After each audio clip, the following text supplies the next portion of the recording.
As soon as I arrived at the temple, an old man caught my eye and directed me to the inner sanctum. It was hot outside, and the sun was strong.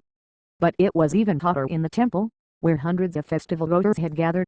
Once I walked beyond the crowds and entered the dark, smoky chamber, the air was cooler, though, with scents of burning ghee and faded coconut. The Hindu god Murugan, popular among the Tamil people of Sri Lanka, was in his alcove, garlanded in flowers and lighted by dozens of tiny oil lamps. I'm not a Hindu and tend toward agnostic, but my mother was sick, and the vibes here were strong. So I prayed. My 2-week trip here last June was my second visit to the Jaffna Peninsula, a 400-square-mile expanse of technicolor temples and arid, surreally beautiful landscapes in northern Sri Lanka that have only recently opened to tourists after a 26-year civil war. I had traveled there in 2011 to research a guidebook, but that trip had been packed with activity. This time I wanted to explore the area at my own pace. So, basing myself in a guest house in the capital of Jaffna on the peninsula's southwest coast, I returned to linger in the region's temples and visit the tiny islands offshore. One of the first things I did was hire a car and driver and travel 10 miles to the Mevadapuram Kandaswamy temple, where I had received a warm welcome from the priest's family on my previous visit. Reminders of the war were all around. As we drove through the village of Mevadapuram, we passed abandoned houses. Vegetation grew in former living rooms and banyan trees spilled over walls. The temple itself had been hit hard during the war and is still being reconstructed. Much of the 17th century structure that once stood there is gone, though its ornate 108-foot Gopuram tower covered in sculptured gods has been rebuilt. Over and over again I would see evidence of the Civil War, which began in 1983 and continued until 2009. During that time, militants seeking a separate Tamil state in the north and eastern area, including the largely Tamil Jaffna Peninsula, were pitted against the government, which had, since independence from the British in 1948, become dominated by pros and police policies. Because the Mevadapuram temple had been part of a high-security zone occupied by the military, its priests, along with thousands of families, had been evicted, and the structure was bombed and looted. Now things were finally returning to normal. The priests and worshippers were returning, and a reconstructed temple was rising from the rubble. 2 miles down the road, Mevadapuram's sister temple, the ancient Nagilswaram Shiva temple, has also been renewed. Its interior now gleams with 1,000 colors, and its sacred Kiramali spring is full of bathers seeking the mineral water's healing powers. Guidebooks from 10 years ago mention that visitors may, if they are lucky, visit the spring after military searches and with an armed escort. But now travelers can go, as I did, escort-free, and float in the pools. There is one just for women, thinking about the Tamil princess who discovered the sacred spring in the 7th century. Elsewhere on the peninsula, damage from the war is also obvious, including in Jaffna, the largest city in the region, with a population of around 90,000. During the war, the capital, which is the spiritual and intellectual heart of Sri Lanka's Tamil people, was caught in the crossfire between the separatists and the government, neither of which fully represented its aspirations. Many believe that even though the fighting has ended, the disenfranchisement of Tamils from the political process continues. Still, the town is peaceful now, and danger to travelers is minimal. During my visits, I avoided walking Jaffna's quiet streets alone at night, but I never felt unsafe. On the contrary, the residents I encountered were happy to see travelers returning. Even in the few months between my visits, Jaffna seemed transformed. The market had more shops, painted in brighter colors, and soldiers no longer kept watch on every street corner. The downtown scene, with shoppers haggling for vegetables, passengers rushing to catch buses, was approaching what you might call the bustle. Women in flowing saris and kids in starched white school uniforms glided by on bicycles, while teenage girls walked along the street holding parasols on sunny days. The streets are leafy, with majestic gopurams and church steeples, the legacy of the Portuguese rising from almost every block. Old-fashioned cafes like the Malayan, in the market area, serve rice and curry rice with lentil stew and several vegetable dishes on banana leaves, along with South Indian snacks like baked savory donuts made from gram flour, potato and spices with hot coconut chutney. Bullet pot homes in the fishing neighborhood by the lagoon are still there, but there are also new ones, painted bright pink with green trim.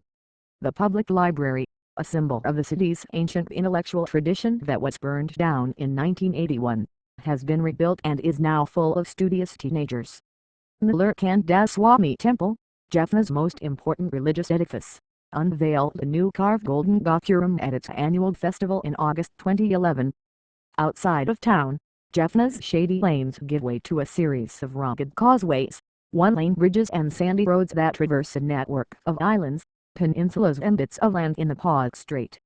Here, salt flats and open fields are peppered with palmyra palms and magnolia trees, hardy shrubs with purple flowers, and serene cows munching the ground cover down to a pale fuzz. The water is never far away.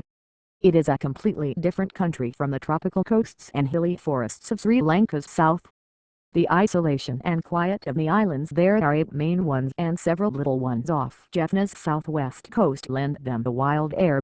They're sparsely populated, if at all, a legacy of the war, when boat crossings were restricted and electricity was cut. The island of Annalaidavu, for instance, has just 1,000 residents who fish or raise livestock, or work in Jaffna. Over the course of a week, I explored the islands, which are thick with palm groves where brilliant turquoise and lime green birds thrive. Nagdoon Tabu, also known as Delft, is one of the larger islands at about 20 square miles. It has the most surreal landscape, with a ground of white coral rock and sand, an ancient baobab tree, palms and radiant aquamarine water. On one tranquil white sand beach, I watched as 2 teenagers bathed their horses in the ocean.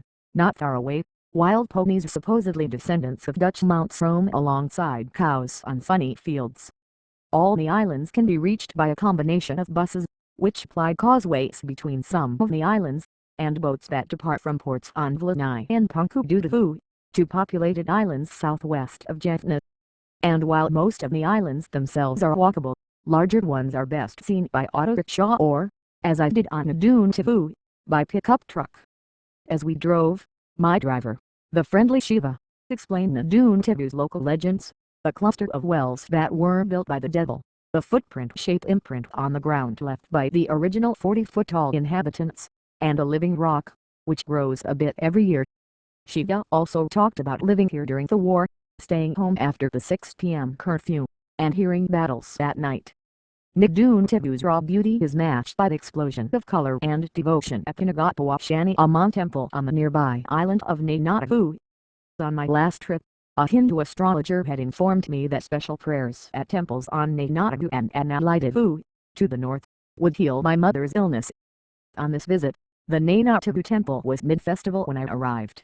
Gods were being paraded on elaborate palanquins and showered with flowers, while musicians played. Devotees followed, some with magnolia and bougainvillea blossoms in their hair. I joined them, asking the goddess Nagatpawashani for her blessings. The temple on Annalaidavu, which I visited the next day, couldn't have been more different. Travelers don't tend to venture here. The island is tiny, with a single bus and quiet beauty.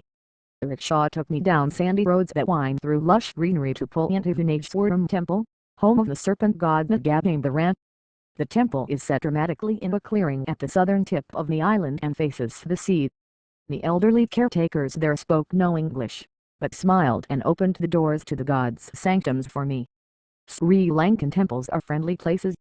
Priests always welcomed me, giving me small cloths to tie onto prayer trees or guiding me through prayers. Women put kumkum powder on my forehead and showed me when to take holy water and when to put 10 rupees in the tray. But I had arrived at the Polyantavu temple at an off hour, and although it was peaceful, I wasn't quite sure how to approach the god. Then I remembered what the priest at Mavadapuram told me when I asked how a non-Hindu should pray to Murugan for her mother. Close your eyes and talk to the god. Ask for his help, that's all. He will help you, he told me. So, with the sun streaming into the temple compound and the beating of the ocean in the distance, that is exactly what I did.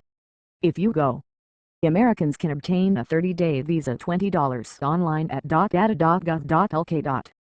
In November 2012, the State Department travel.state.governor/travel advised travelers to Sri Lanka to stay on main roads, as mine removal is still in process, and to avoid political rallies, military bases, military or police convoys, and closed areas of high security zones. Although Jaffna has seen an explosion in ghost houses, most are small operations with basic amenities. Manatree 250 Holloway Road, Kandar Madam, 9421 327665.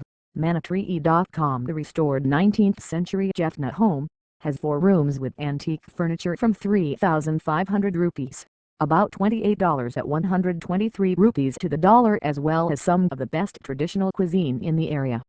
The most well-equipped place is the Colonial Era Expo Pavilion, 40 Kandy Road, Chundakulli, 9421 222 3790. Expo Pavilion at expoavi.com. Doubles cost 9,200 rupees. Jaffna is known for its Kiruthaka Lamban mangoes. The market has piles of them in season, in July and August, as well as raw palmyra sugar that you can take home. While you're there, look for Suruthus, traditional Jaffna cigars. Rental cars with driver cost 5,000 to 6,000 rupees a day and can be hired through ghost houses.